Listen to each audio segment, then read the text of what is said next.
Ignition sequence start. 6, 5, 4, 3, 2, 1.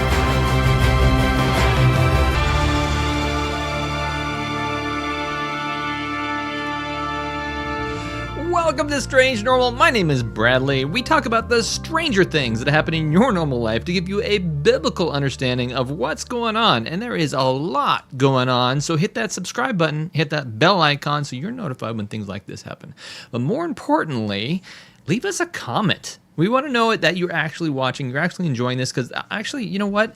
This is something I would normally be doing anyway. This is something I'm fascinated about, what's going on inside. I mean, not just the UFO thing. This has not been something I've been fascinated about since the beginning as a child. This is something that I have been fascinated about since I realized it is a part of Bible prophecy. And so digging deeper and deeper into this, I'm realizing that this is happening now, and it's confirming to me that we are going to see the coming of Christ. We're going to see God coming in the clouds, that second coming. That's really, really exciting. And so that's why I'm doing this program. That's why to fuel what you guys are looking at and saying, wow, this is true. This is happening right now. We're seeing the beginnings of this stuff. So before I get too far into what's happening right now, in this last week, because that's what we do first, we look up the what's in the news, then we get into the other podcasts of people that are talking recently. I want to introduce our guest tonight, if I can find the right button. How should government prepare? That's not it. Is this worth? Oh boy, we're getting off to a good start tonight. So the reason why I hit that wrong button is because usually I only have one guest on here, and so it's rearranged my buttons on my little stream deck. But thank you so much for joining me, both of you. I've got Andrew and Travis. Travis and Andrew actually from the top to the bottom. And I want to start with you, Travis. Thank you for joining me. How are you? I'm great. I love the weekend. I love Strange Normals, so it's a good way to end the weekend, I guess. That's right. That's right. How about you, Andrew? I mean... Yeah, Andrew. Sorry, I was thinking. Yeah. Did I say that already? No, you're good. It's a nice way to start the week, and besides, it's fun, really. Mm-hmm. Yeah, very good. And I was thinking as this thing was going on here, I was like, you know what? I've been researching this. I've been trying to figure out, okay, how does this all tie together? And I thought, what's the purpose of doing this show? The purpose is to explain what's actually happening and give our faith some legitimacy here. And I would normally be doing this for myself and understanding, trying to keep up on the times. Some people may consider this to be, what's the term they use? Well, it's the relevant stuff that we need to keep up on as watchmen. But if I'm going to research it, why not present on it as well? That's kind of where I'm going with this. So happy holidays coming up here. This is December. And we're going to jump right into it, guys. What do you think? Sounds good. Okay. Let's go. See. We have on the agenda tonight, show outline. Okay, I'm jumping into the Discord so I can actually see what I'm doing here. Okay, let's go right into the press. Because this last week we had some major things happening. I mean, it's all over the news right now. They are just absolutely frustrated. Congress is frustrated with the rest of, they call it the intel community, because the intel community is not letting them see what they want to see. And I think this is hilarious, because for a long time this was the fringe society saying that, oh, the government's lying to us, and now it's so weird, man. It's just so strange, because now we got Congress saying that now, and they're frustrated by it. And and it's coming out on the news, and so everyone else is saying, well, the government's lying to us. In fact, there was even an article that came out that said that one of the higher ups, I got to pick up the article and see if I can find it. One of the higher ups in the Pentagon or military said, we have to fix this UFO leak, otherwise it's going to be a catastrophe for us. And it's absolutely right. So, but let's get into it. Burchett, Tim Burchett of Tennessee, he's actually Eastern Tennessee, I think. He has been on the forefront of trying to track this down, and it's very interesting. I'm going to have everybody that's watching this tonight do something very special before the night's in this next week, because we're going to see if we can as a group, as a bunch of people that watch this program, actually change society as a whole. Hold on with me. This is gonna be an adventure.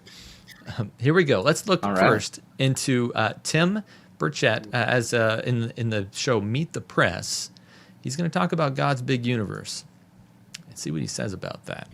The money to prepare to deal with something like this. I don't know about preparing. It's just being transparent. You know, the vastness of God's great universe. Every night I go out and look at the stars, and the light from those stars literally left there before the time of Christ. Right. And I mean, some of those stars don't even exist anymore.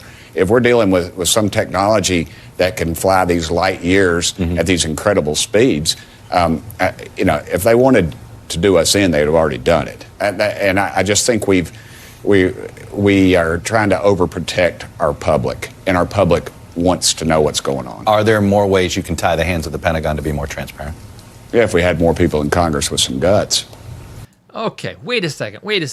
I feel like he didn't answer completely the question, and then he jumped into two different questions. I'll play this section again. Listen to this. Look at the stars, and the light from those stars literally left there before the time of Christ. Right. And I mean, some of those stars don't even exist anymore. Okay. All right. So he's talking about the stars. He's talking about God's great universe. Let's just keep it at that. Let's not go any further than that. If we're dealing with some technology that can fly these light years at these incredible speeds, you know. Okay. Now he stumbles and says, talking about lightning speeds and going and getting to the universe and you're getting to us. Wow. And all of a sudden, out of left field, this soundbite that everybody uses comes out of him. I'm just amazed at this because everybody says this. Listen. If they wanted to do us in, they'd have already done it. Why? Right. Why? Why does everybody say this? Oh, it drives me absolutely mad. And I just think we are trying to overprotect our public, and our public wants to know what's going on. Are there more ways you can tie the hands of the Pentagon to be more transparent? Yeah, if we had more people in Congress with some guts. Okay. To me, this is a perfect example of stuff I've talked about previously. How when you submit yourself to certain pieces of media, whether it be Hollywood, whether it be news, whether it be any type, if you look at it long enough and you hear these same things over and over again, you begin to recite them. You're a parrot, basically. And everybody says this. Well, if they were bad creatures, they would have done us in a long time ago. Really? Why did people think that? I'm sure that the channel knows what I think about this, but what do you guys think about this? And then I'll say my piece. Yeah, Brad. It's interesting because you definitely see him ramp up the statements, say what he maybe believes about this UAP phenomenon and aliens and whatnot. And then he goes straight to so surely if they haven't destroyed us yet, then they ought to be good. Like, this is a big assumption. And, there's famous quotations about what assuming does, but literally, Okay. literally you see that the assumption here is that they're not all that bad because they haven't destroyed us yet. That's a huge pull, because simply, hey, this guy in the dark, well, he hasn't destroyed me yet, so I mean, it must be all good from here. Like, what's the length of time required to make that assumption? I think that's something, like you said, we're indoctrinated maybe to certain ideas over time. I think Hollywood, like you spoke about, has done this. I think that our government has started to foster this to a certain degree. Even our musicians, we can see that there's a big emphasis of when the aliens get here, it's all going to be better. But I do think it's interesting just to think, they're so technologically grand, they likely could destroy us. And since they haven't already, well then, I'm interested in maybe what they have to bring to the table. Andrew, what do you think? I have a whole different thought on this, and that is, everybody likes to say they would have done us in already. They would have destroyed us already. What's the definition of destroying? Because what if there's a different definition of they're here and destroying us than just the world is exploding physically? Hmm. Elaborate a little bit. Yeah. Well, we know what the wages of sin are. We're being destroyed. It's just it Ah. hasn't physically happened yet. So they always say, "Oh, if they were malevolent, they would have destroyed us by now." What if they already are? What if we're just not looking at it the right way? Wow, that's deep. That's deep. Yeah, definitely a slow poisoning effect. We are being in the process of being destroyed by these entities, by those who would align themselves with these entities. But since the process hasn't played out yet, people are maybe blind to that. Yeah, I like that a lot. I hadn't thought completely about that. But I mean, even as coming at this, even from the non-Christian perspective, look at that for a moment now. This is the spiel I always go into. What did we think that if something is more advanced than us? I mean, we've been programmed by Star Trek, by Transformers, by all this different Star Wars type media to think that, well, if they're advanced, then they must be superior in thought. What gives them a better morale? Looking at this completely by just simply without even a creator involved. What gives them more of a morale if they are more superior in thought? Nothing. They can still be selfish and be smart. I mean, okay, let's go back to Christianity for a second. Who's the smartest man in the Bible? Solomon, right? Solomon was a very smart man, and he was also corrupted himself pretty good in some instances. How we use that smarts, how we are smart about things is very important. But if we dig into the lore, and I'm saying this just for my UFO friends out there who might not even have a Christian perspective on this, what does the lore say about this? What do we know? We know that this thing is tied to things like damaging crops, perhaps abducting people, or these strange visions that people get in their heads, messing with the high security protocols. That's legit. We actually know that for a fact now. Enabling, disabling dangerous warheads. That's a fact.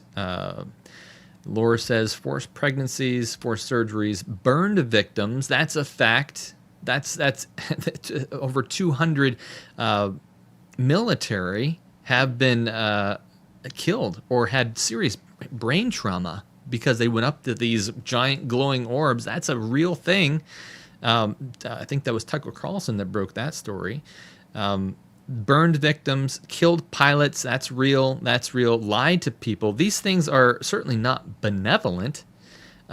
Extreme caution must be used when dealing with them. Now they get around that and they say, well, it's okay because maybe, we just approached the vehicle the wrong way. The vehicle is a glowing orb. How can you approach it a different way? It's not like you can say, oh, it's a jet engine. Don't go up to the back of it. Extreme caution must be used when dealing with these things, especially if they someday claim to be the good guys. If they're that smart, I think they would be capable of fooling us. And let's go a step further. If there is a group, again, we're stepping out of Christianity just for a second. If we believe that these things are absolutely good, and there is more of them than we know, wouldn't there be a galactic council that would say, this is what you can do on Earth and this is what you can't do on Earth? That's what Christianity believes. There is actually things out there that don't like us. Blink 182 guy. I forget his name. Tom DeLonge. Tom DeLonge? Yeah. Tom DeLonge. He says that. He says these things don't like humans. Whatever it is, they don't like humans. And if they're out there, don't you think there's going to be a galactic court that is set to protect us? So I think the whole thing is flawed, even if we don't have a Christian viewpoint. It's baffling to me that people even go this route. Rant over. Let's continue to hear what Tim Burchett says, because he says some pretty amazing things. Watch this. That's wrong. There we go. The I'm going to get stakes in this. this particular story seem pretty high, since the government has evidence that we're not alone in the universe, that there is some form of intelligent life or something that is creating these crafts. They're buzzing the Earth. We don't know if they're from outer space, if they're spiritual beings. I mean, we just don't know the answer. But the government does know, but they're lying about it because why? Why? Why, Tim? Let's dig into that further. Whatever they are. But there has been direct dialogue between the U.S. government, maybe other governments, and these entities. Are you aware of that? Has anyone even asked that question to, say, the President of the United States or someone else who could answer it? I'm aware of it, and I've talked to people about it, but it's just another rabbit hole I go down. And I have to be real careful, Tucker, to be honest with you, because you would not believe the amount of research and things I've gotten poured on me from all over the world. People send me books and photographs and things, and of course, a lot of that is, I think it's fake, because they're trying to get me to embarrass me further, I guess, in this issue. But I'm not biting on all of it. I don't usually put any of it out, actually, just because, I don't know if any of it's truthful, or if it's a government entity putting this garbage out to discredit, this community or what have you. But it's a complete. It shows the mistrust the public has of our government, and for good reason. Yeah, it's been well earned. So let's dig into that a little bit, because I think this is an interesting clip. He says a lot of people send him a lot of things, and I applaud him for not picking up everything. I think there's a balance. Even us Christians have to walk. It's the balance of, do we as Christians pick up everything and be gullible, basically, and fanatical about things, picking up different things here and there? We don't want to get into that ditch on that side of the road. On the other side of the road, you have the other side that says, you want to fall into, I don't believe anything that anybody says about this stuff. I don't, not just this stuff, like what we're talking about today, but there's maybe some conservative attitudes towards how we approach and how we read the Bible. Well, I'm not even going to look into that, because I know that attitude. We need to focus on what the Bible says, and the Bible says alone, to be our source of truth. What does the Bible say about this? The Bible says that there's going to be a deception at the end of time. It's going to be a great deception. It also says there's going to be every wind of doctrine blowing at the end of time. People aren't going to know what to believe. And the first thing Jesus says is, don't be deceived. When the disciples ask him, tell us about the last days. We need to not be deceived. This is the reason why we are digging into this. For the first time, I think, probably, at least to my indirect face, I had someone disagree with what we're doing here. And they said, well, you shouldn't dig into this. We should focus on the Bible and the Bible alone. You know what the devil's doing right now? He's changing society. Well, actually, no. This was in the news recently. We've been digging into Disney quite a bit, because they've been quite in the news. And Disney is changing society subtly, not because they're out there saying, "Here, convert and be saved" by the evil one, but they're out there saying, putting pieces here and there, just changing the monologue here and there. We are a little more overt with that on this channel, saying there is a way, but also we want to dig further into what is going on and tell people slowly what the truth is. And this is important, because there is a place and time to have a 27-day evangelistic series. That's very important, and that will get conversions, baptisms. But there's also a time to dig further into things like this and understand what is happening to society, so we don't be deceived.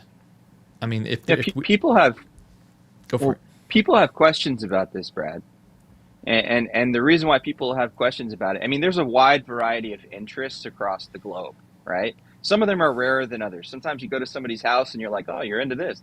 This is not something that people are normally into, whatever collections they have. But like aliens, this is a fostered love in society right now. It has, people have upped the ante. I'll go into elderly people's homes and I'll see them watching Westerns.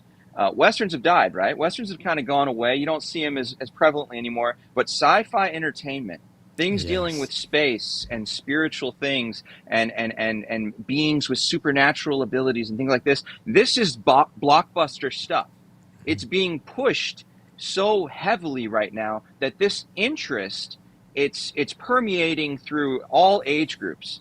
And so to not have answers for people when this is maybe their biggest question, their biggest interest. For many people, this is an interest that dwarfs God completely in their life. Right. And yet maybe they have some still small voice that is saying, hey, what about God? And yet maybe that voice is combating their questions and their strong interest with aliens, UFOs, UAP, what's going on in the news and the government and everything like that. So certainly to dig into this topic can make people uncomfortable, can make you feel like you're going away from the Bible. But in reality, I think you create an ability to witness so that you can redirect to truth when people are seeking for truth in the wrong area. 100%. Sorry, I'm kind of monologuing, so I appreciate you interrupting me. Totally, really appreciate you guys doing that. And so that wanted to ask Andrew too. Do you have anything to say before I jump into what I was supposed to say after I went off on a tangent there? I was just agreeing with your tangent with a Bible verse. I mean, it says in 1 Peter 3:15, always be ready to give a defense to everyone that asks a reason of the hope that is in you with meekness and fear. And I mean, that's really what this is all about. You know, I personally know people that are into this stuff, and I have to know this stuff to give an answer. It's just fact of life, and those aren't the only people. There's many of them. I agree. And I guess the Bible says, you know, some are seeders, some are sowers, some are harvesters, and you know, ultimately the Holy Spirit does the work. I just think that we are all given a different gift, and for some reason I've been given the duty of looking into the crazy.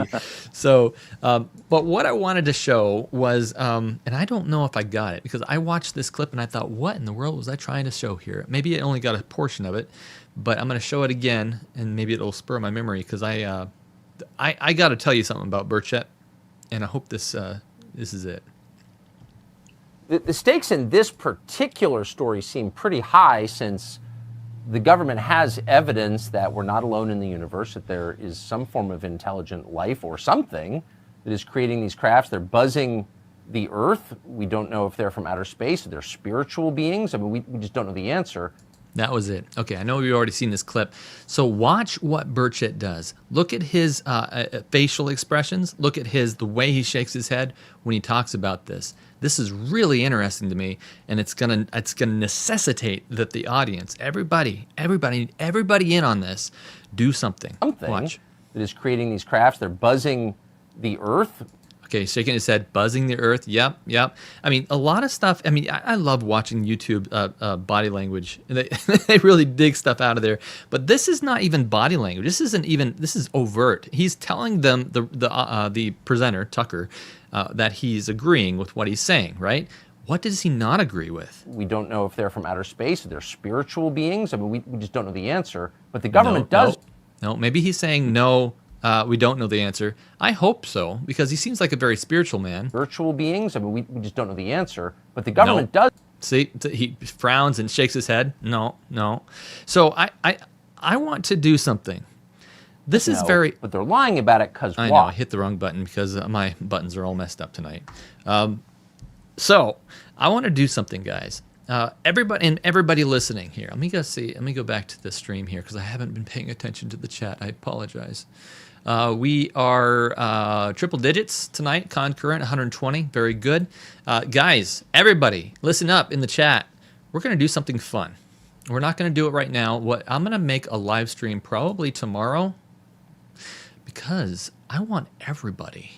And I'm going to bring this up here. See if I can do this. Oh, I don't know if I can do this. And it's not working. I'm going to show you my screen. That's what I'm going to try to do real quick. And let me see if it's got the correct thing going on here. Yeah, it's got the wrong window. Hold on, guys. We might cut this out of the pre-record, but I need to get the correct window function on here. It was working. And no, it's not. Okay, here we go. Very good. So let me bring you to my window here. Ba-doop. Let's go to Mr. Tim Burchett. So you can see that Tim Burchett. Can you guys see my screen? Okay, good. So Tim Burchett, he's the guy talking here. He's been on the forefront of this whole thing. He's representative of 2nd Republican in Tennessee, hometown Knoxville. This is his contact information. So he says that, let me bring it back to me real quick. He says a lot of people have been contacting him about this stuff, and they said it's not just people that are in my section, because normally you contact a representative and you say, hey, I agree with what you're doing, or I disagree with what you're doing. You never actually talk to Burchett. I've done this once or twice, and I think, me personally, we're going to have to get political someday, and I think it's going to be before the dragon changes times and laws. Let the reader understand what I'm saying. This is something that we have to stand up and say, guys, this is real, but it's definitely a spiritual thing. And what you're doing right now is you're tempting people to try to reach out to this thing. I mean, I'm glad that I think it's important, and this is the hard part. I think it's very important that what he's doing is saying we need government transparency. They can't lock things up like this. But on the other hand, revealing all this information and putting it out there that we actually are talking to NHI, because I think that's where this is going. We are talking to NHI guys, and they are out there. Well, everybody's going to want to talk to these NHI, and that's where it's over, folks. I mean, that's how everything spreads and everything sheer decline. Right after you talk to the snake, it's over. And we can tell it's the snake because of what everyone else is saying. Just look back in the last 10 minutes of what we've been talking about. But this is Tim Burchett. He's a congressman, and he also says, I receive calls and texts and emails and letters and all kinds of stuff. And this is his number. When you call this number, you don't get him. You get someone that says, hey, what are you concerned about? Okay, I'll write it down. Thank you very much. They write it down, and they move on their way. And they tally up what people are concerned about so that they know so that Tim Burchett knows what is the most interesting to the public. That's how this works, I guess. I don't know. Maybe someone else knows more about it than I do. But even if he's not in your jurisdiction, which I can guarantee the majority of the people in here are not in his jurisdiction, he's in mine, frankly. But I want people to reach out to him and ask him to watch Starfall.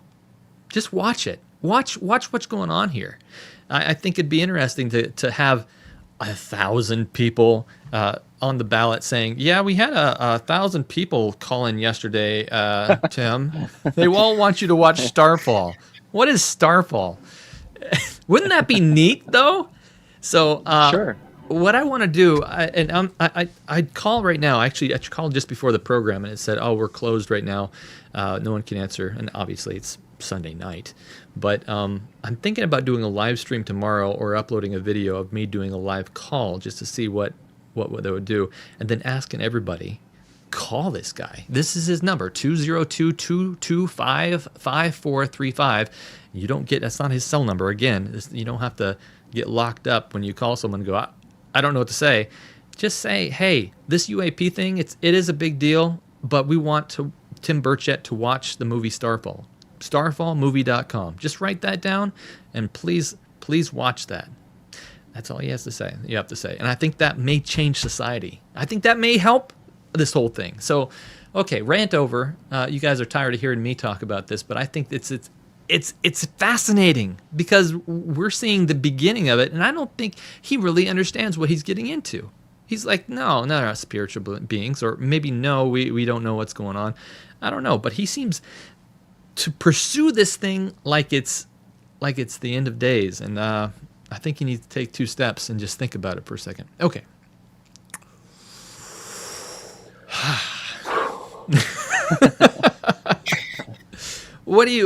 Before we get into the next thing, is there anything you guys want to say?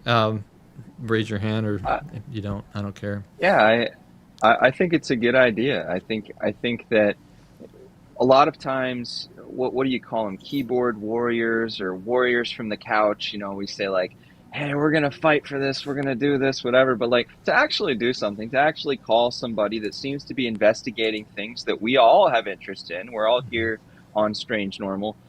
I think that to try to lead them towards something we find valuable, answers and biblical understanding of this whole phenomenon, I can only see that as loving.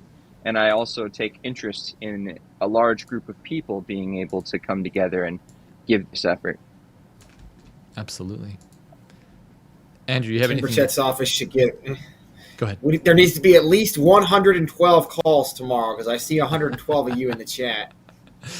That's right. Okay, I see people saying, what's that? Flash that number on the screen again. I'm going to do that right now. That's not the right one. There we go. So let's zoom in real quick so you guys can actually see that. Boop, boop, boop, boop, boop, boop. Can y'all see that? Is that big enough? I can't see. Andrew, or can you guys see that number? Yeah. Yeah. 202-225-5435. Yeah. Yeah. Give that a call. That's Tim Burchett. Tell him to watch Starfall. He needs to watch Starfall. Okay. Let's get back into it. We have another thing to do here, and I want to hear stories. If you do this, leave a comment and said, I called. Tell me what happened. Because I know by the third or fourth call, the person answering the phone is going to go, okay, how is it that all y'all calling me? What happened here? Because I know they're going to want an explanation. And I'd love to hear the story about that conversation if it's unique.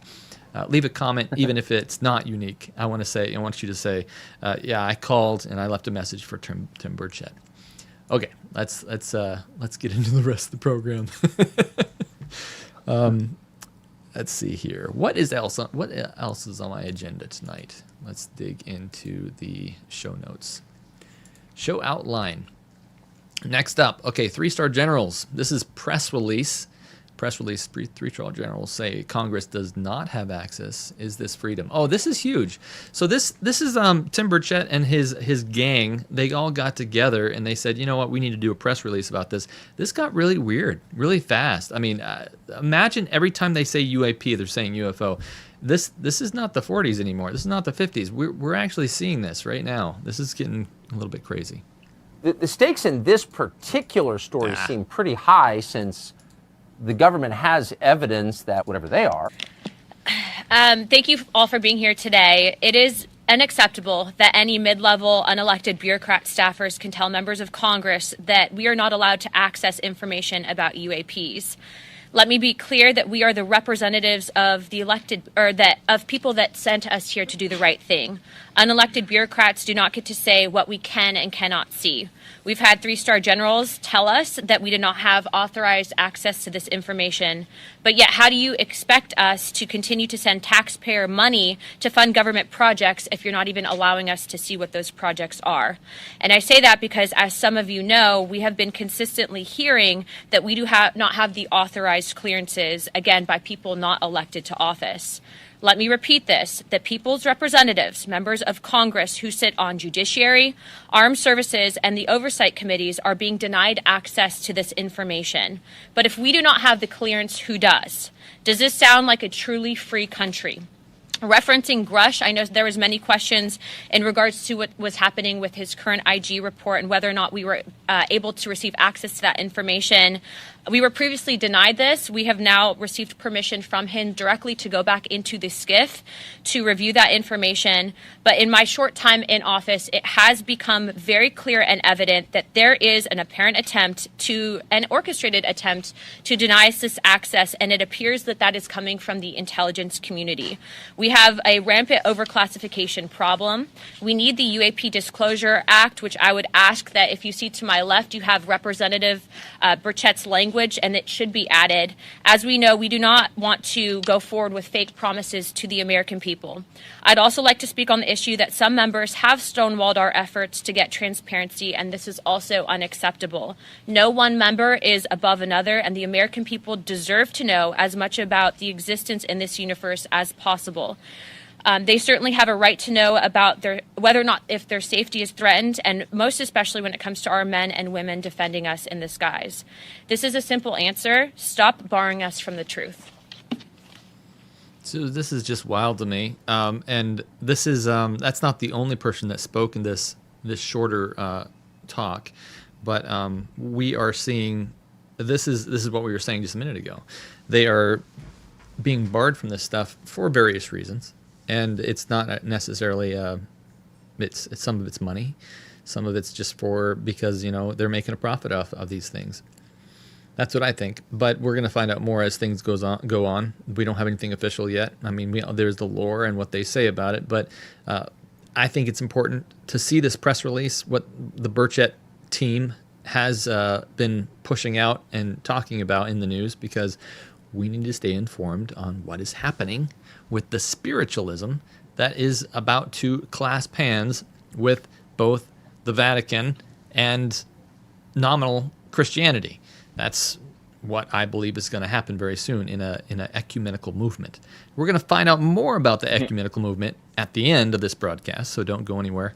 But what do you guys think about that so far? I got 2 more clips from this press release, so I can go right into them. So if you don't have anything to say, it's okay. She makes an excellent point. I think that whatever ultimately she believes about this, it would make a lot of sense that our representatives, as the people of the country that we elect and send out there, and if we want answers as the people that are supposed to be getting represented out there, and they're not allowed to give us answers, there's this secret group that is able to hold these answers, and they're not elected. We have no say.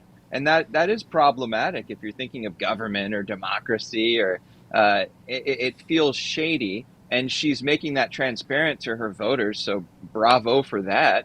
I don't know what ultimately she believes about it, but I'm definitely interested to have more. I think transparency is a good thing. Certainly you don't want transparent porta potties, but you want transparency regarding things that people have questions about, people want answers for. And it seems that the government continually is admitting that they have certain answers or understandings or photos or evidence or this and that, but they're unwilling to relay it to the people that are asking for it, who elect people to go there and get it. It is problematic. Yeah. Andrew, what do you think? Honestly, I agree with everything you just said up there, Travis, but I just want to bring it back to our understanding. Is again, I know that we on the show are Christians. Mm-hmm. We know we're not going to have a fair, just government on this earth. This world's not our home. Mm-hmm. Yeah, I agree. And I think what's fascinating about this whole thing is that they, from a Christian perspective, I'm all about freedom, releasing the information, even if it's evil, and say this is what we got. These are both sides of the coin. I think Jacques Vallée actually did some pretty good research on this at one time. He said this appears to be what all the Christian religions believed in demons. That's what Jacques Vallée said. He's still alive, and that's what his research. One of the most well-known ufologists says, yeah, this is probably demonic. I'm not even a Christian, but I think it bears that resemblance. So that's what he said. I'm a Christian. Let me make that clear. But what's interesting to me is that if they display that and they say, hey, we got this NHI stuff, it bears resemblance to what the Bible calls Christianity, there's going to be people out there that's going to say, what? So you're not going to talk to it because you have your Christian morals? Yeah, it is. And we're going to have to state that.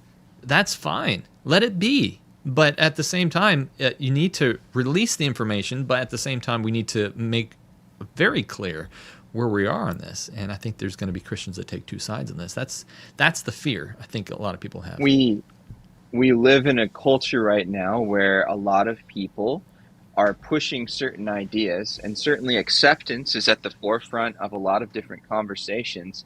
And if indeed these beings are disclosed, there will be a push for acceptance. And if you stand against, because what if they say a lot of wonderful things that tickle the ear, so to speak, then you will get, I mean, it'll be hate speech to speak against these beings. And certainly standing on truth is more beneficial than acquiescing to the people that will tell you, hey, just give them a chance, right? You haven't even tried them out. Oh, man. Oh. I think we can be confident as Christians. We have the truth, and what would we really be scared of if there was a full disclosure tomorrow morning? We can answer that. Yeah. I think some people get scared, like, oh, I don't want to be in confrontation. We can answer it. The Holy Spirit will tell us what to say. We can answer these issues. There's nothing we can't answer. We have to meet it. And that's the whole point of this program, is to understand what's happening right now so we have that answer. We don't stand up there and go, I don't know what to say about this because I haven't even touched it before. It's evil. Run away. We need to have answers for this. So we got 2 more clips from this press release, and then we're going to move on to dig into what somebody that's been in the Jesuit headquarters has been saying about this whole thing. Many people might already know who that is, but watch this. Well, again, thank you all. This is about accountability and about transparency. It's about holding the deep state to task for their refusal to declassify information that the American people need to know, that Congress needs to know. In July, I questioned highly decorated naval and intelligence officers who had been in aircraft, who had seen UAPs, and what they told me was alarming. These officers told us, that when encountering these UAPs, had they had to defend themselves or their aircraft or their personnel, they would not have been able to do so. 3 military intelligence officials swore when giving those statements. Foreign objects are buzzing around in our airspace, and Joe Biden's over 30 generals have not only been silent on the issue, but yet have yet to play ball with Congress. Not to mention, American farmers are seeing intelligence aircraft above their fields. There have been 144 reported sightings of these objects that we know of, and the DoD is more concerned about pronouns and woke agendas than informing Congress and having accountability and having transparency. In a moment when American supply chains are broken, our border is overrun, and Chinese ownership in American institutions has skyrocketed, American defenses against unknown aircraft are paramount. Because of this bipartisan effort in the House and now the Senate, intelligence agencies are now beginning to tout exploratory measures to investigate UAPs. But this needs to be an expeditious process, not 25 years. That's unacceptable. It should be noted that the Kennedy deadline has been blown through a couple of times. The information released has been less than full disclosure.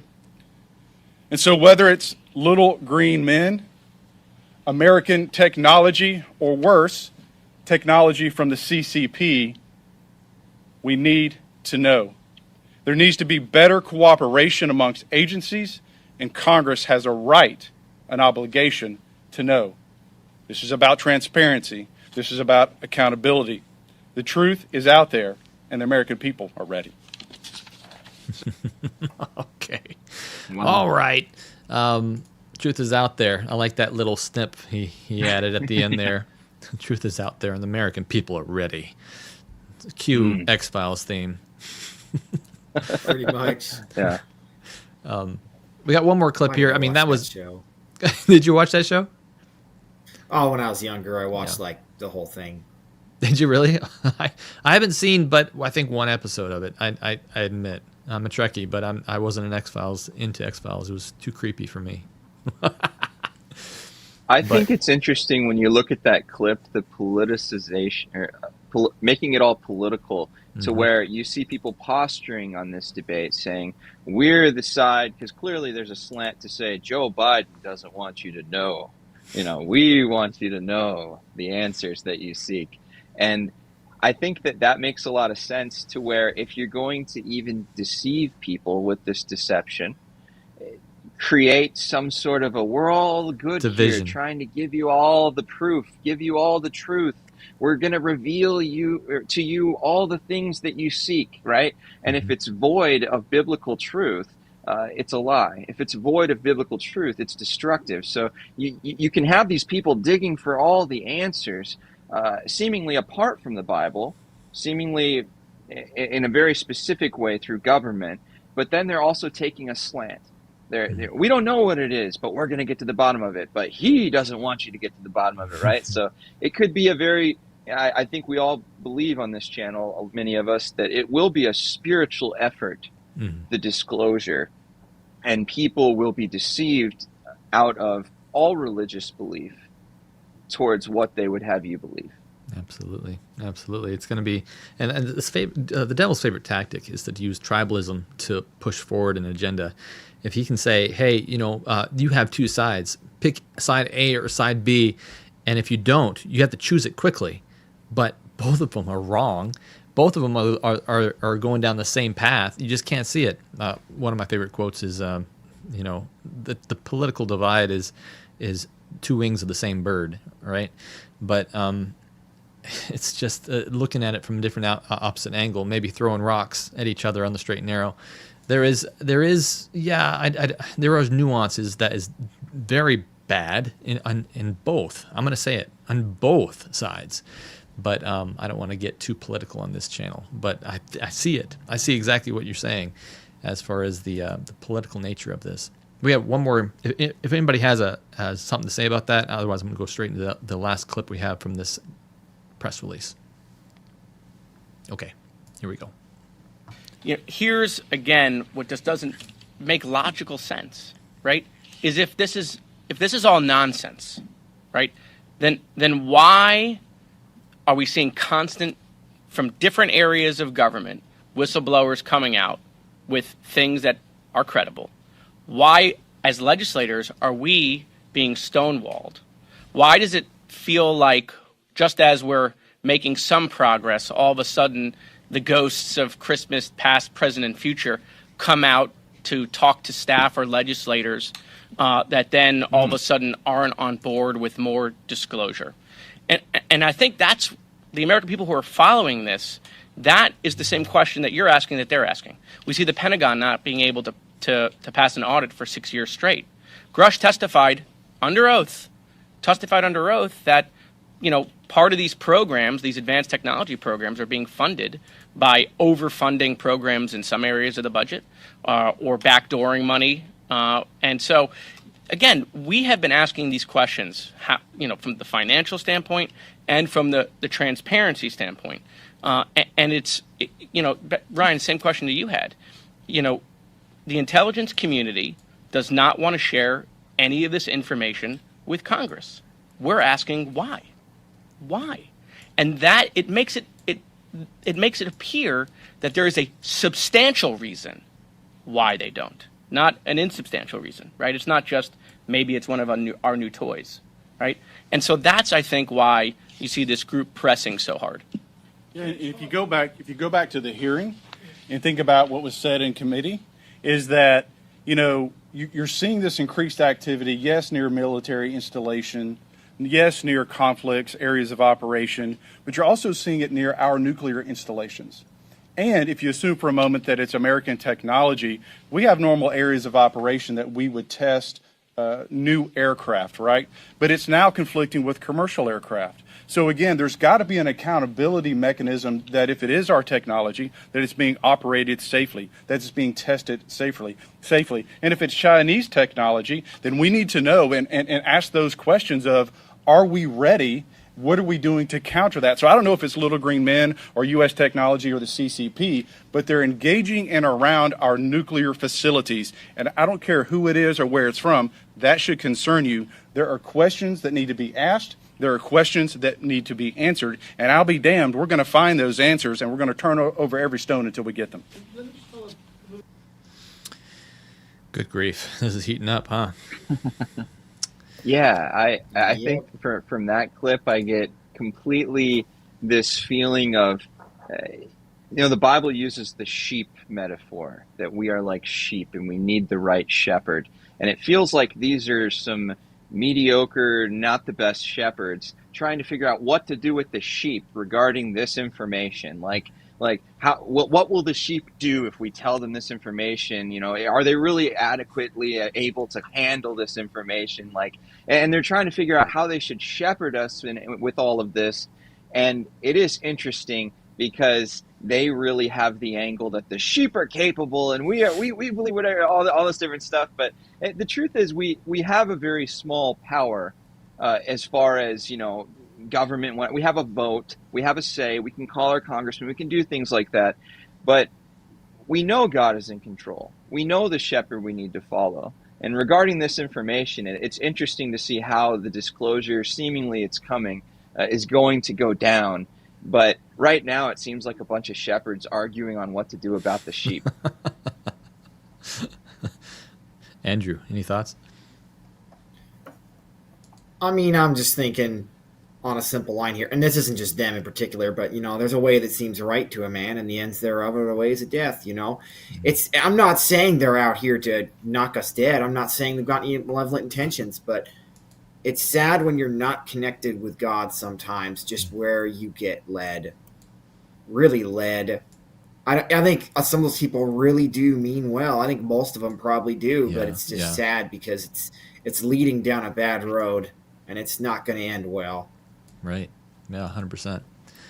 Well, switching gears here, we're going to go into a podcast real quick because I think Daniel, let's see, let's say this right, Danny Sheehan. He's been on. We've talked about him before on this program. He's the Jesuit that is kind of led a lot of things as far as disclosure goes. He's from Harvard and graduated with honors from Harvard and has, I think, a law degree now. He's the guy with the big white hair, as opposed to the other guy with the big hair that's on Ancient Aliens. He is the guy. So, Danny Sheehan, let me just show you a quick clip from News Nation that shows that he is legit, and they do talk to him quite a bit on the news before we go into a podcast that's from out of nowhere. Watch this, just a short clip. Joining us now is Dan Sheehan, an attorney who has been involved in some major cases, including the Pentagon Papers. He's representing a UAP whistleblower and joins us live. Dan, thanks for being here. All right, so that's all I'm going to show you that because this is actually very old news and not relevant, but I want to go on to the actual clip from him and what he's talking about here. let me give him some more legitimacy here and let him talk about who he is in this clip right here. This deep state is deeply involved in trying to back engineer this technology to make a weapons system out of it, to establish full spectrum dominance over the planet. And it's our opinion that there's only a minority of people in our country who agree with that. And most of them are in the aerospace industry. Now, when you say something like this, do you actually have any evidence that that they are actually trying to back engineer for weaponry, or is this typically what the Defense Department would do? I think it is, because the atom bomb, they split the atom, and first thing they think of is how to kill people. But I mean, is this speculation, or do you have some type of evidence that there might be a weapon? Oh no, it's perfectly clear, because the actual effort to deal with this issue was inside the Advanced Weapons Special Access Program. I mean, that's where they're hiding it. So it's all for the attempt to develop an advanced weapons system. That's what they're doing. It's a function of the national security state. I mean, the time has come that we've got to come to grips with what's going on here, and that these people are now threatening to keep secret the fact that there's an extraterrestrial civilization surrounding us, and open to us participating in an entire galactic civilization. Yeah. it was actually the next clip where he talks about his Jesuit background, but this one just got out of order. The deep state, he says, is making a weapon out of this technology. And the guy asked, is there any evidence behind this? And he says, well, it's hidden in the Advanced Weapons SAP, Special Access Program.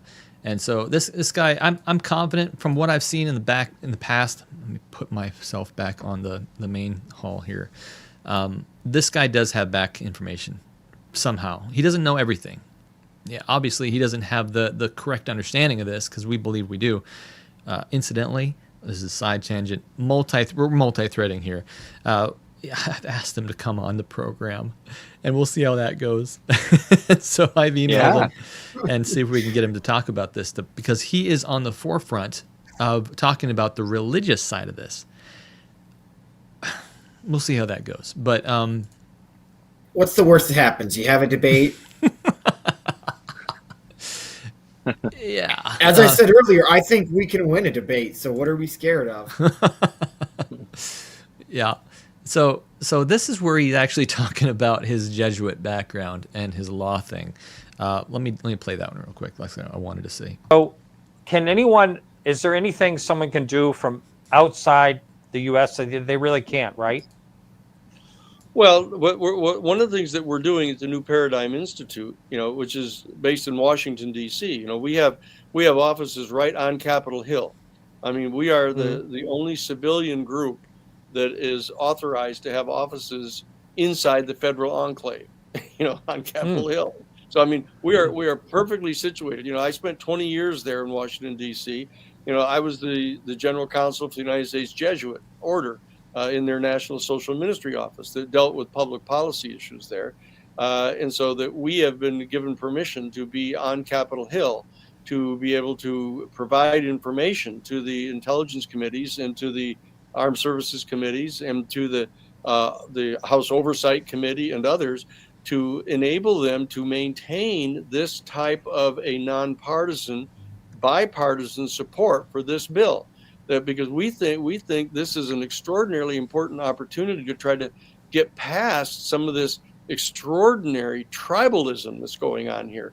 Of every single issue that comes up, having to have a Republican position and a Democratic position, the red team against the blue team. Yeah, this is completely dysfunctional.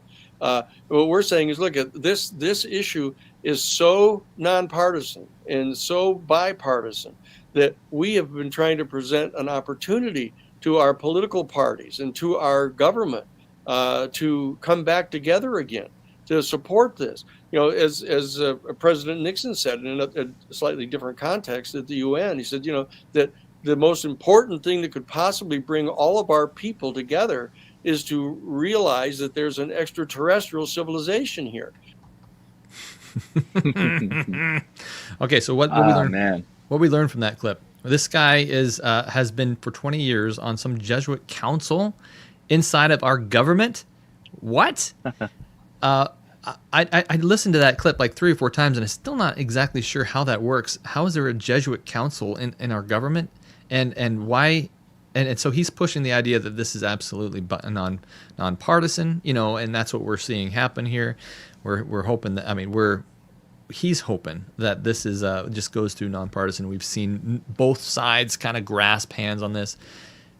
We just talked about how some of it's is partisan, but anyway, enough about that. The main thing I wanted to show here is that this guy is part of the Jesuit order. Any thoughts? He other than his head of hair, after I talked about sheep, some people in the chat were like, he has very sheepy hair, and I agree. It's a lovely woolly head of hair, but apart from that, what struck me is this whole concept of, if corrupted humans get a hold of technology, of something, the ring of power, so to speak, you get something that you think you could wield and possibly have more power, use it to force the world to be as you would have it be, coerce the world into being as you would have it be, maybe even cause the world to give you some amount of worship or standing or position. I think that I see this counter the Spirit of God would be one of, speaking from biblical understanding, one of wanting people to have freedom and encouraging love and not coercing and executing government through power, but through love. And you see that it sounds like these people that work in the shadows, so he calls them deep state, that maybe unelected persons that make decisions that we're not privy to, and maybe Jesuits are a large part of that. You see that seemingly there's an effort, there's an understanding that they're looking at all of this from a standing of how can we wield it for its power, and then maybe some, if they're keen enough, are seeing it from how can we deceive people in the most effective way. Right. Yeah. Thoughts, Andrew? I think somebody got to send that clip to Walter Weith.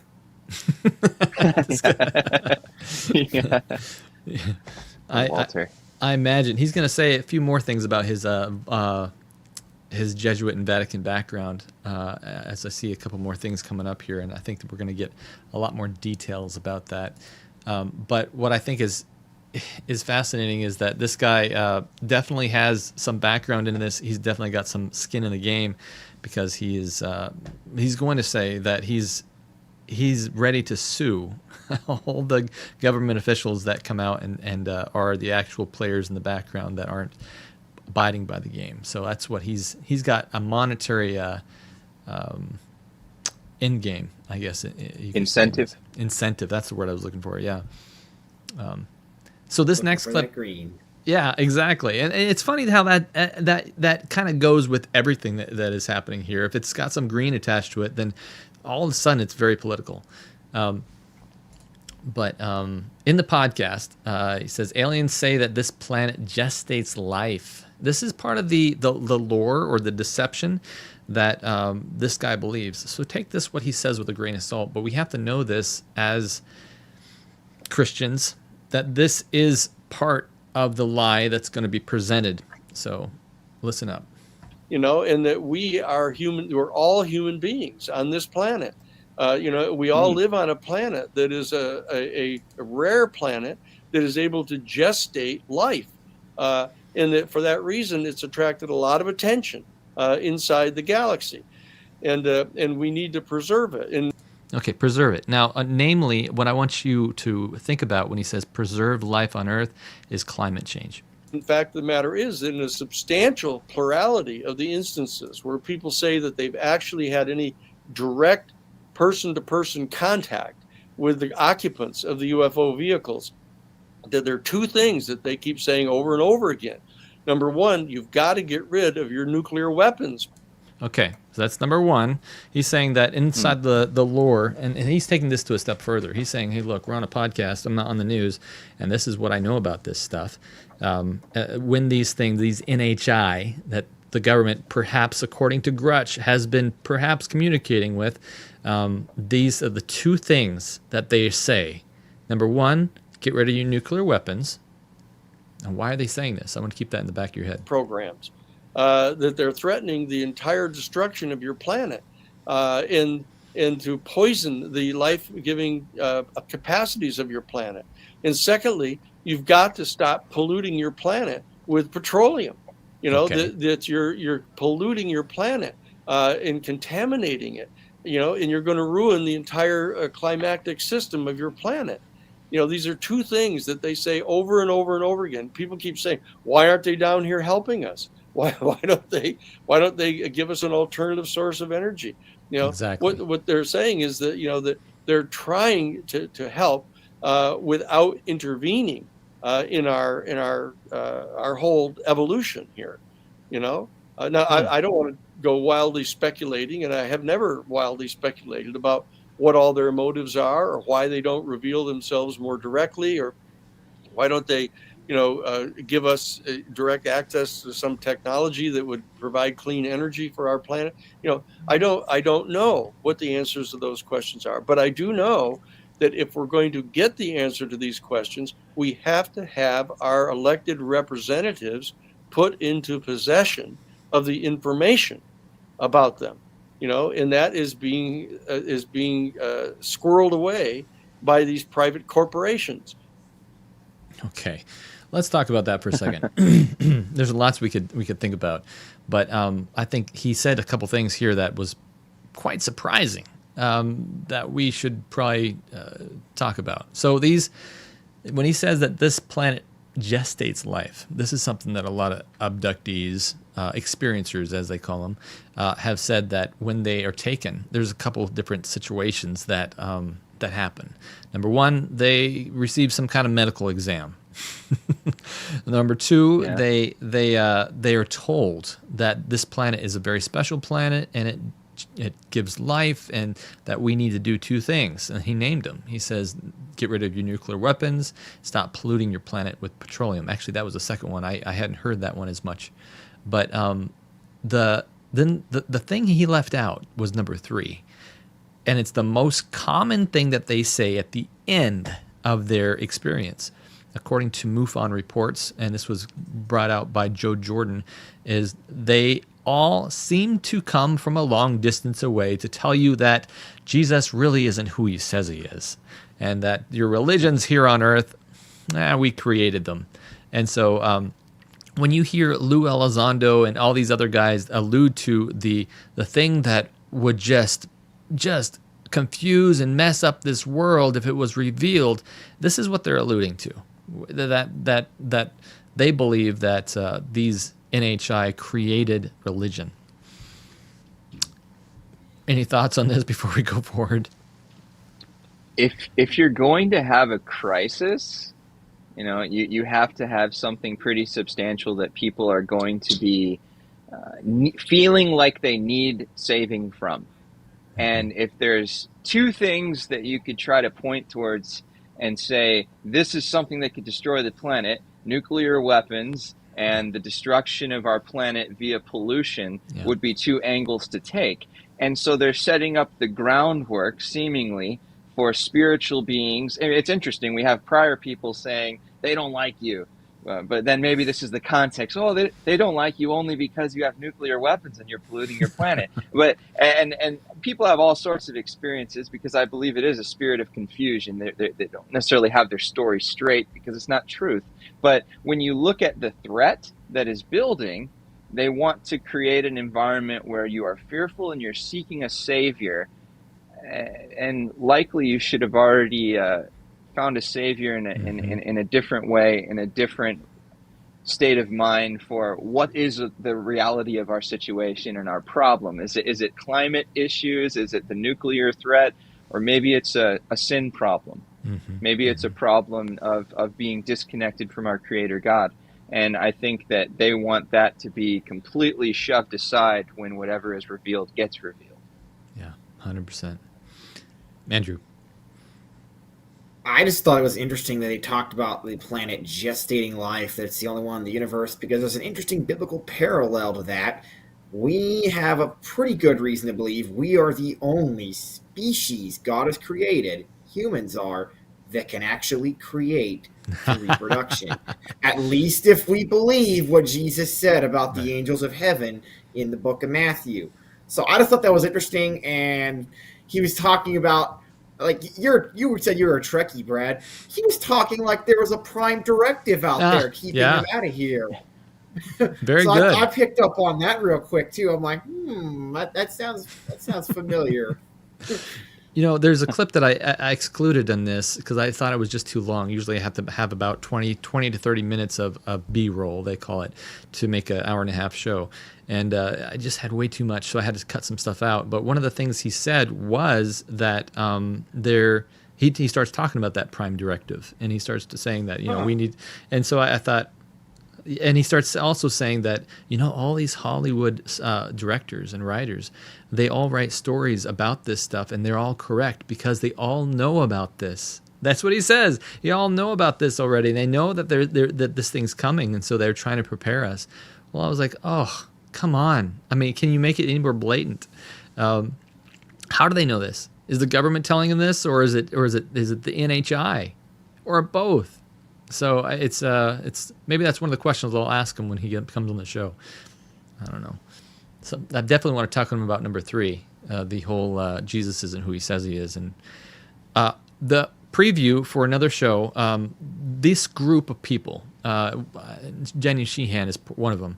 They just had a huge gathering where they get together and they try to figure out exactly what to do about this soon revelation that's coming upon thing. I mean, it was a massive thing. It was like buying out the for a weekend the convention center downtown. They had big screens up and they had these hidden slides, and some of the slides have come out, and they devoted a whole day and a half just to talk about the religious aspect of this. We're going to dig into that. Oh, believe me, I can't wait to dig into what they say about the religious aspect of this, because spending more than 10 hours on just the idea of religious implications of this is what this whole program is about. So watch for that, because that's going to come out here pretty soon. Before I go into any further, any other comments? Otherwise, we will jump into the next clip. I'll play Matthew. Let's roll on, Brad. That's all right.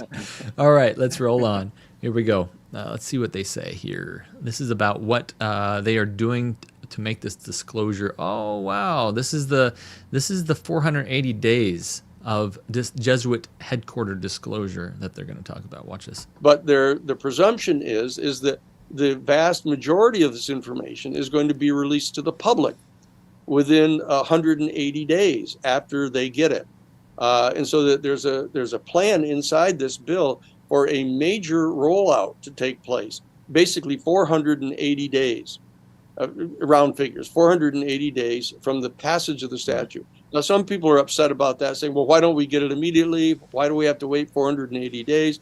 I mean, we've waited 75 years, for this anxiously, and have been working like mad. I've been working at this since 1977, when I was at Jesuit headquarters. And we were asked to, participate in briefing President Carter about the UFO issue. And I was asked to get information from the Vatican, out of the Jesuit headquarters here, to make this available to the president. We've had this long period of interviewing potential sources, whistleblowers. We've vetted them. We've decided which ones are the more credible of all of these. We've now made these available to the Senate Intelligence Committee, who has interviewed these people.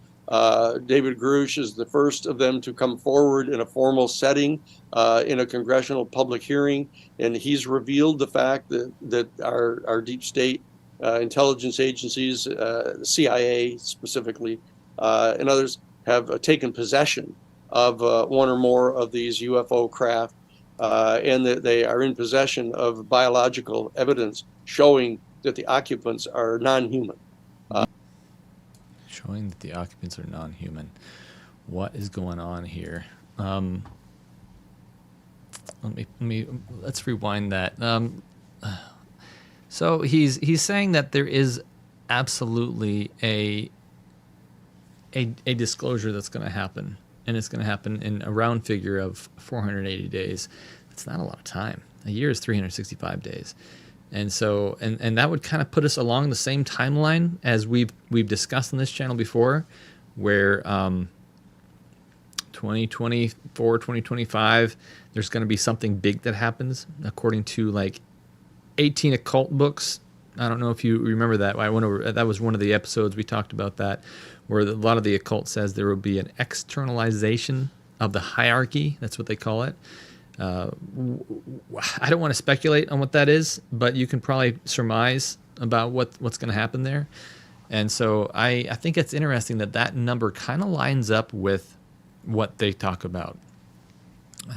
Well, he's talking from this, what is Jesuit headquarters? It's really interesting, the insider. I mean, maybe that's his peak. Oftentimes when people try to get you to, believe what they're sharing, they share with you something that would make them sound more credible. Yeah, he seems to plug that quite a bit.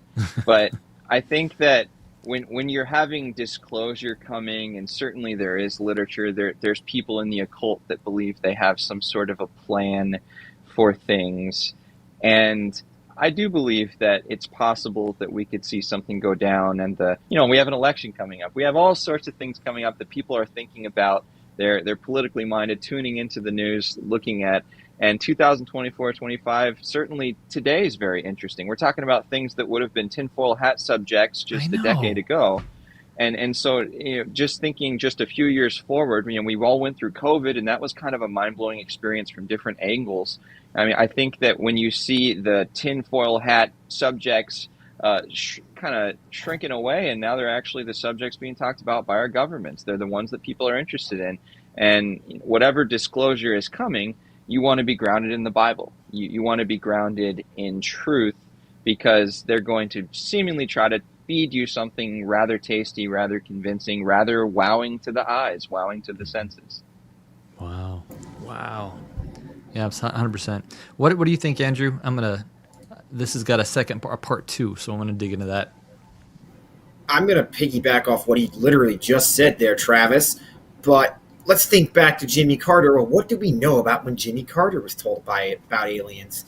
Because the Jesuits, they're, at least on the surface, they're attached to the church, the Catholic Church in particular, and they're involved in briefing Carter. But we covered Jimmy Carter and what happened when he was told and how that affected him. And I think that's interesting, because remember, there was that crying episode, that unsettling, remember?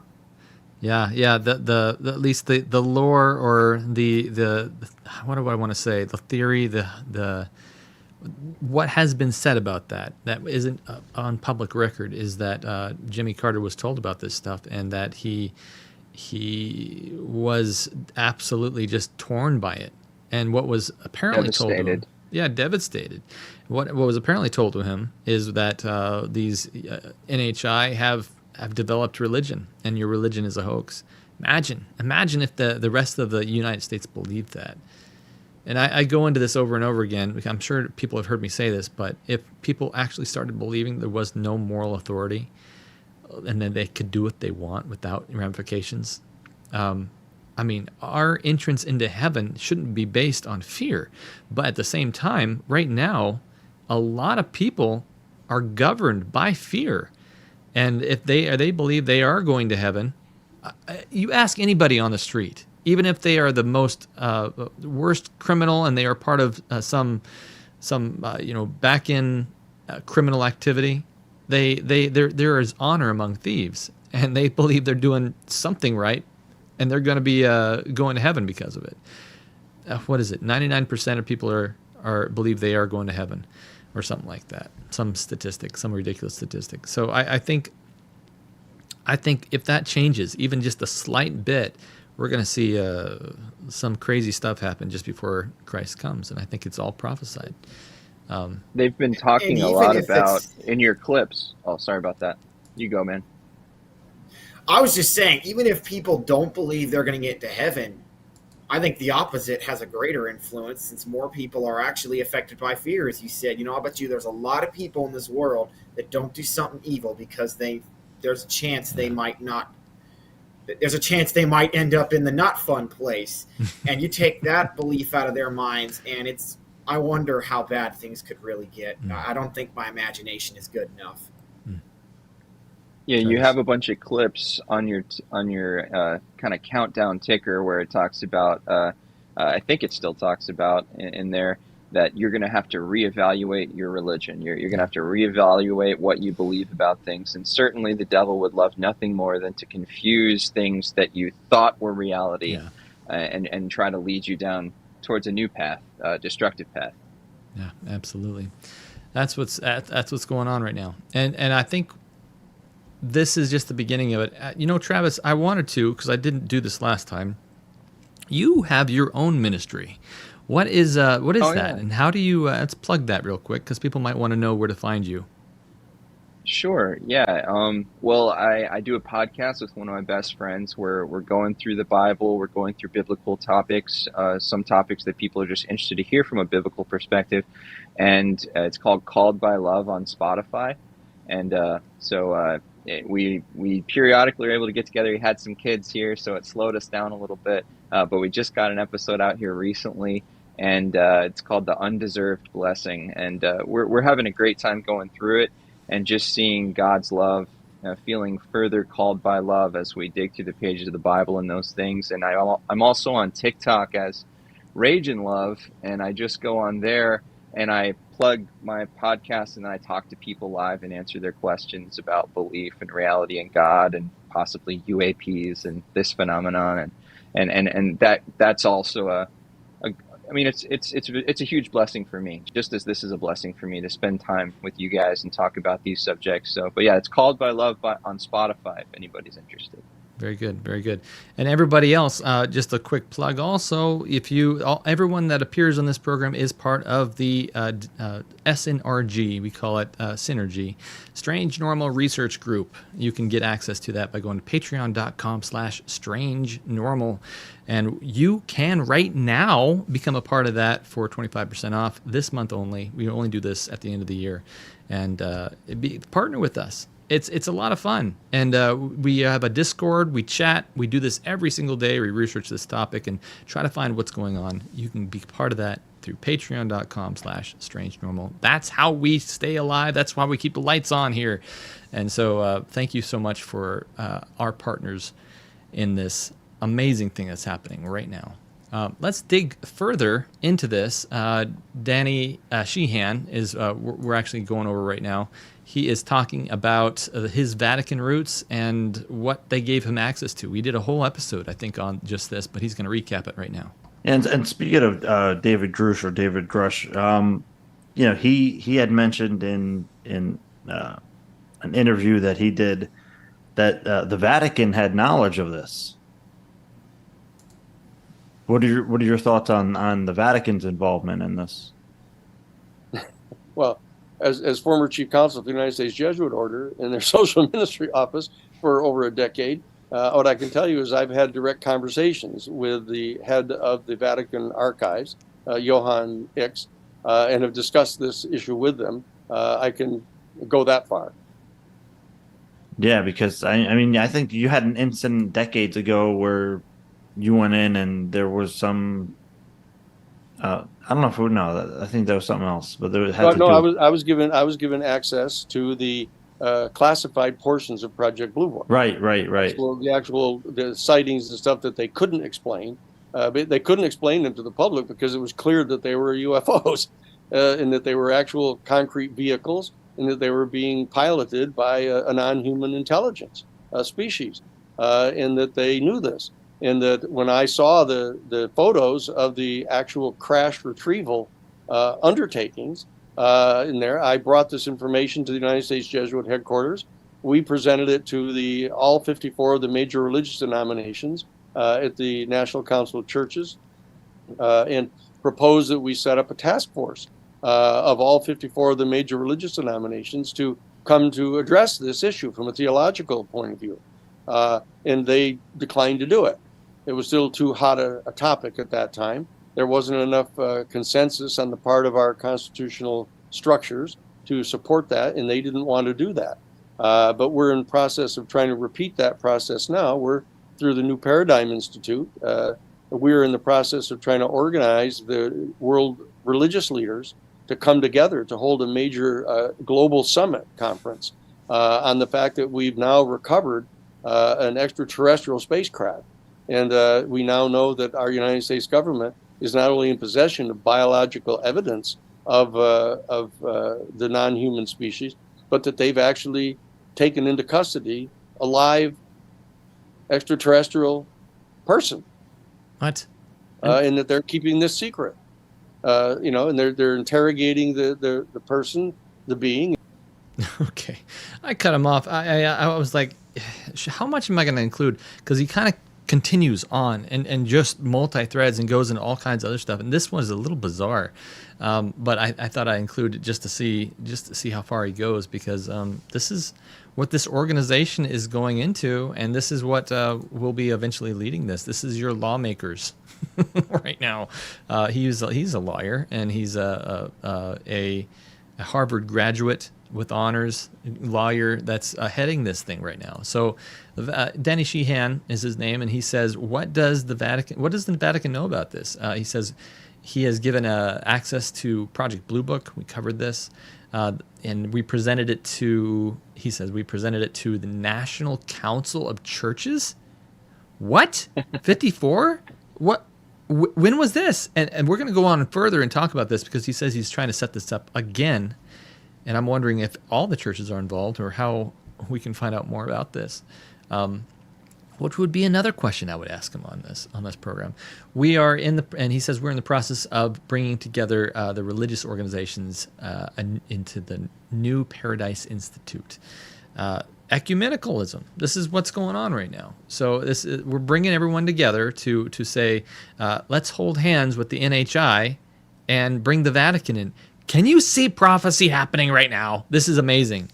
So, and this is just the beginning of it. We haven't actually seen them join hands together, but that's going to happen. And we're seeing the beginning of it. So when he's saying that, if he's what he's saying about this ecumenicalism is true, as we know it is, I would absolutely suppose that what he's saying about craft being physical, a physical deception, and a physical meat puppet is what I like to call it of an alien is also very true. And you can see my eyes twitch just by saying that because I'm like, I don't even want to say that. It just sounds so bizarre. But we have to, as Christians, take into account that there will be physical deceptions. We are going to see dead relatives that we think are dead relatives, but they're not really dead relatives. They're going to have a heartbeat. They're going to have body heat. They're going to sound and look like each other. Let's prepare for the absolute physicality of this whole thing to really manifest itself at the very end and not be deceived. This is why we're talking about this now. Any thoughts on this? Where we have a few more clips left, and so I don't want to detract from that. But what do you guys think? I believe that angels have fantastical ability, and they can show themselves as men. You would walk down the street, you would believe that they would be men. They can show themselves as angelic beings of grandeur. Seemingly, they're not stuck in a singular form. But when he talks about this being that they've procured or investigated and a ship that they have that has crashed and different things, I think there's a lot that goes into this deception. There's some coordination with maybe a deep state or secret societies or people that would befriend these beings to maybe deceive people in a certain direction.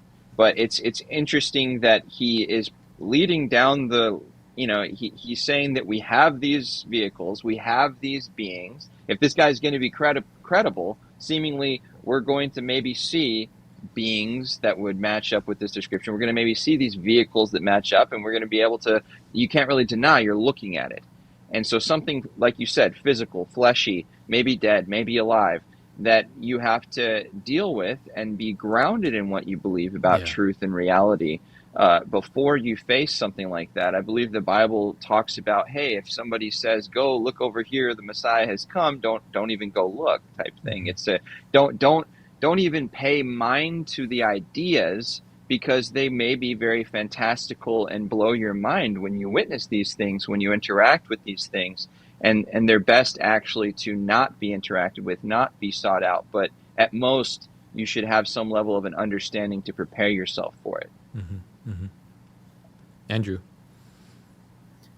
Really, I'm just thinking, man was made a little lower than the angels. I think we're not the stronger. We're messing with a power that we're not able to get the better of. Yeah. Those guys may even think, we've got this guy in the corner. We're asking him questions, and they just don't realize, man was made lower than the angels. And, this is why we need to call Tim Burchett's office. Okay, let's circle back to that. Call him in the morning. Tell him about Starfall. Somebody in the chat tell us all the Council of Churches. I'm sure someone can go look it up and list them all off. I'd be curious which ones are on there. If anybody knows about this Council of Churches thing, I'm very, very curious about it. I'm gonna flash the Tim Burchett number one more time. You can see that phone number there, 202-225-5435. Tell them to go to starfallmovie.com starfallmovie.com. Watch the YouTube video. It's only 30 minutes. Come on. He's got to go see that, because otherwise he's not going to really understand what in the world Is is there going an on here. indication that they have actually made breakthroughs with this technology? I don't want you to play It's it. an interesting question that they assert to us that they've made, well, for example, that the silicon let's chip just do it. That they recovered from the Roswell craft.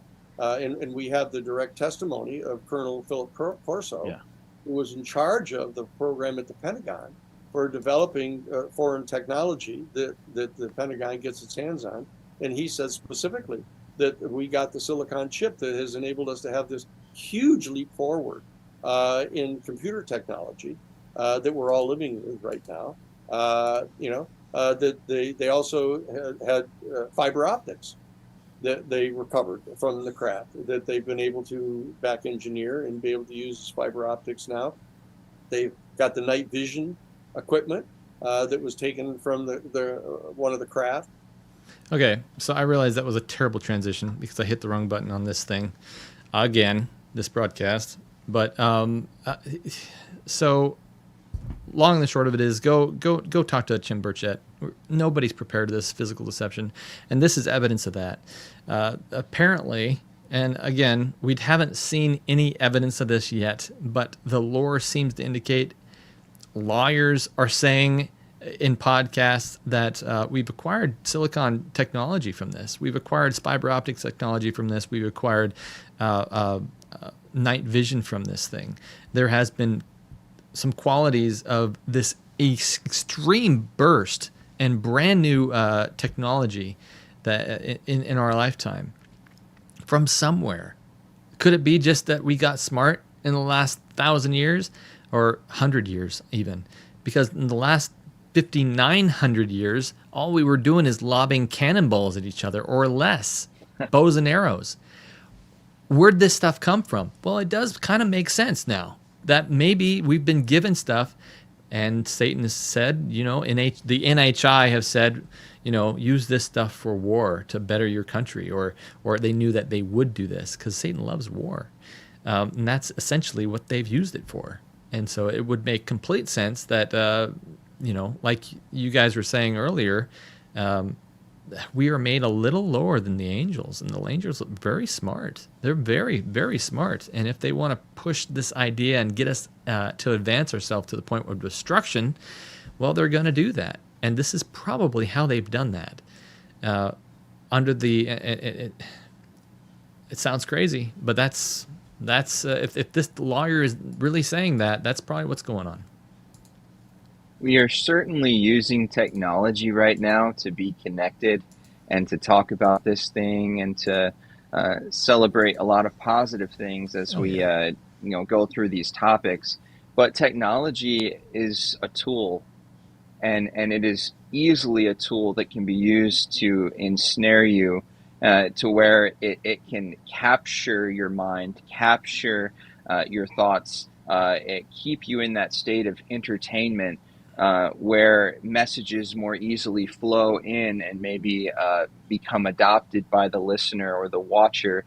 And if indeed these beings are giving aid to technological advancement, seemingly there would possibly be an agenda to where, our kids are not as protected as they once were under our household. Our people are not as protected as they once were day to day, to where there's so many avenues for messages to get pushed now with technological advancement. There's so many ways that you are hit with things, and seemingly that would be something the devil would be fond of.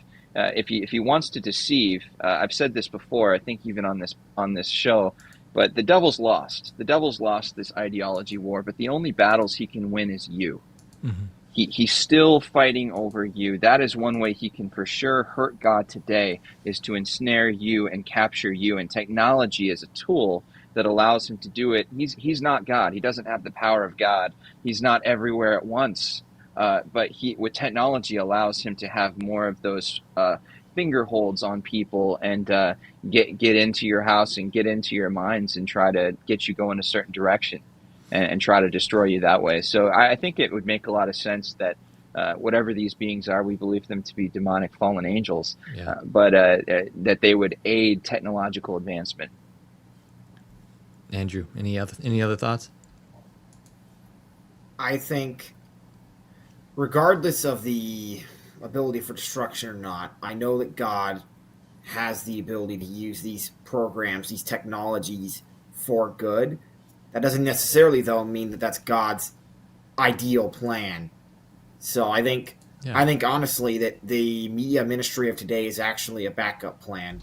I'm convinced of that just from all the damage I've seen of the internet, because, God was able to reach the world in the apostles' days with just people on foot. Yeah. Mm-hmm. There's no reason that we have to have this technology, but if it's going to be here and it's going to be ensnaring people, I'm sure glad God's turning some of it for his good. Absolutely. And the verse I was referencing, I want to also push, was Daniel 12, and some say this is only talking about knowledge of the scriptures. That might be it. But it is interesting that we are seeing right now that knowledge has increased dramatically. We can't really see that because we're only 100-year beings, But, I mean, if you think back in the last thousands and thousands of years, 6,000, 5,000 or some years that we've inhabited this earth, nothing ever has, well, maybe before the flood, but nothing like this has been seen before. And so Daniel 12:4 says, "But, O Daniel, shut up the words and seal the book, even to the time of the end. Many shall run to and fro, and knowledge shall be increased." Knowledge, maybe just the Bible, but maybe not. Maybe it's the knowledge that's happening here. Maybe this was a prophecy. Maybe God knew ahead of time what was happening. We don't know. But I assure you that if you continue to watch this program, you're gonna know exactly what's happening before it reaches the news, because we are on the forefront of everything that's happening. And we have this fascinating clip talking about actually the ecumenical movement as he tries to begin it. Listen to this. In the meantime, we're going to be trying to convene the leaders of the major religious orders on the planet to hold a summit conference during that 480-day period to prepare for this, so that they can prepare their protocols as to what kind of updating or modifications they might want to make in our theological understanding. That's going to be an easy one, because the fact is, in every one of the major religious traditions, there's a much higher, much more esoteric understanding of what the relationship is between human consciousness in the actual material manifestation of the world than has been publicly revealed to all of their members. Yeah. For example, the Catholic Church, most of the doctrines were formulated back in the Middle Ages, right, when 95% of the people were illiterate and didn't even go more than 50 miles from where they were born in their whole life. And they've ossified those kind of doctrines. Now, those have to be revisited and have to be modified to take into account the much more esoteric dimensions of reality that have been discerned through their monks and monasteries and their theological writings, etc. So they're going to have to make a decision collectively as to how much they're going to come forward with. It's extraordinarily true. They have to come forward with a revelation of additional information to the people. And all this is going to be going on during this 480-day period. All right, so there you have it. In this 480-day period that he was talking about and we talked about earlier, apparently he's going to try to start this ecumenical movement again, where everyone comes together and tries to modify their doctrines, so that they are in line with the NHI. That's what I see happening here. What are you guys' thoughts? I completely agree with that. To change what you believe about the Bible, to modify it, as you say, to better fit with what you're seeing, to better fit with maybe what you're being deceived by. And I was reading through Jesus' sermon, and in Matthew 7, 13 and 14, he says, "Enter through the narrow gate, for the gate is wide and the way is broad that leads to destruction, and there are many who enter through it. For the gate is small and the way is narrow that leads to life, and there are few who find it. Even so," you have verse 15, "Beware of the false prophets who come to you in sheep's clothing, but inwardly are ravenous wolves." So you see that there's a very narrow gate. And when you bring everybody together to modify what they believe, and they seemingly have a wide view, when you bring everybody together that has very different beliefs about reality and about God and about what it is to maybe get to heaven or get to the afterlife in the positive sense, I think that those who are Christians, if you're being encouraged to remove yourself from the belief of Jesus as the narrow gate, the way, the truth, and the life, nobody gets to the Father except through him. If you remove yourself from that reality to appease your senses, to appease your eyes, to appease the NHI, to appease this ecumenical movement of churches that come together to just agree. I mean, I've said before in this program, but it's better to be unified. It is better to be divided in truth than united in a lie. And that's what we're going to see. You're going to see people that are going to say, everybody, you got to come together. You got that Beatles song in your head, come together. It sounds so good, and it sounds so good for humanity to be united. But whatever you're uniting behind, if it's further removing you from the truth of Jesus being the gate and the way and the singular truth of this reality and of God's character, you're in trouble. It's something to be rejected, something to be not a part of. 100%. Andrew? I just think it's interesting, you have a lot of times a hard time convincing anybody that there is something off in the world, something conspiratorial in the world. And along comes this guy and just casually drops, oh yeah, well, all the religions, they have an esoteric doctrine, all the big ones that the average members don't know. Just says it without even, a second blink, while he's up there at the top of the Jesuit order telling presidents that our theology is false, which I think that's what he was getting at with Carter here. And all of a sudden he's casually dropping, hey, listen, esoteric, everybody know here what that word means, doctrine at the top of all the big religions of the world, and just casually mentions it like it's nothing. And a lot of us have to make a real effort to convince anybody there's anything weird going on in the world. And I'm just interesting. So actually define that for us, esoteric. So I know there's at least one person here that won't know completely what that means. Otherwise I can go define it in Google. Well, it's really that core doctrine of secret knowledge that is the basic foundation of the Masons and all the secret societies, because that's generally what they have, a secret knowledge, like the Gnostics believe that Adam and Eve actually got this secret knowledge from the tree and that God was wrong to keep it from them. It's all part of the inverting the picture of God. And, he's just casually dropping that this is at the top of most of the world's big religions, which if I were to just throw a guess out, that's got to include the three big ones of Muslim, Catholic, and the Buddhist and Hindu faiths. They're like I guess there's four of them, because Buddhists and Hindus, they're close enough, but they are technically different. So I guess there's four really big, above 1 billion member groups. And he's just casually like, hey, that's the top, all of them. Fascinating. And we're going to continue to follow this because it's only going to get absolutely even more interesting. So anybody that's following this, make sure you call Tim Burchett. I'm going to drum that home even until the very end here. I want you to drum. Go call him. Did I tell you what his number was? 202-225-5435. Call him tomorrow, and I will remind you, because I'm gonna do a live stream tomorrow, and I'm gonna say, oh, by the way, this is me calling him to tell you that I'm not just making all y'all call him. I'm gonna do it myself and say, hey, watch Starfall. Check out what's going on. What's the real Christianity behind this, and what's up the path, coming down the hill from the hill. So anyway, that's all I got, guys. Thank you so much for joining me tonight. Stick around just for a second, because I want to have a little prayer, and then we'll dismiss. Travis, do you want to pray for us? Sure.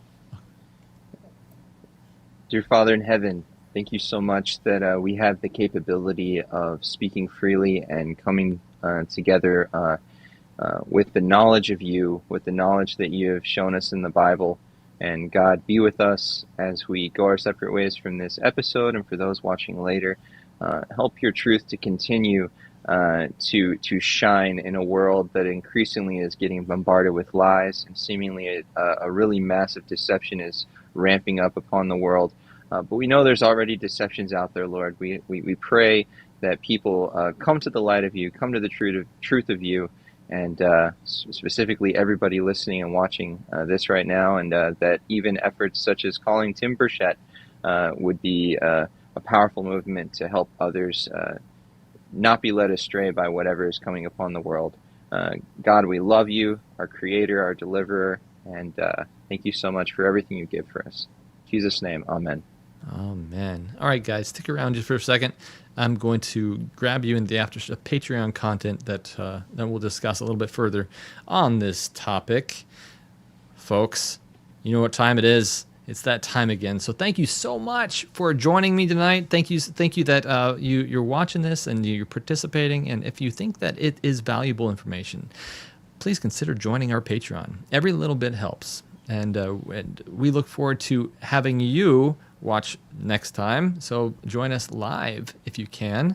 Again, my name is Bradley, and this has been pure strangeness and absolute normalcy. Strange Normal. See you later.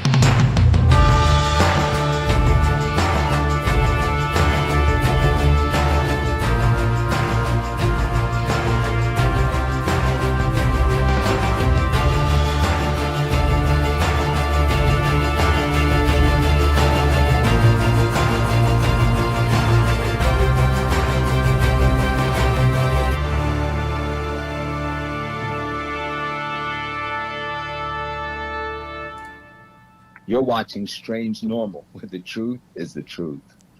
The truth is the truth. Let's get you guys back on here. Boom, boom. All right, we are back. Thank you for joining me tonight. That was something. Yeah, it was a interesting show.